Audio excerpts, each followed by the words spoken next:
Gundê Darreh Tefî Merîwanê, mirovan ji bo legleqên koçber stûnên bilind çêkirine û helînên evle çêkirine, bi vî awayî tekiliyeke bihempaya bawerî û jiyana hevbeş afirandîne.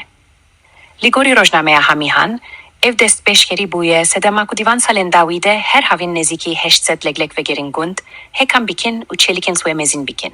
Li gorî Hamihan, bereva jî hin deveran li Merîwanê tî bazar tune ku çûkên koçber bifroşîn, an jî xwarînên vekî fesancana legleqan çêkin. Li vîr legleq mêvanên hêjayên mirovanîn.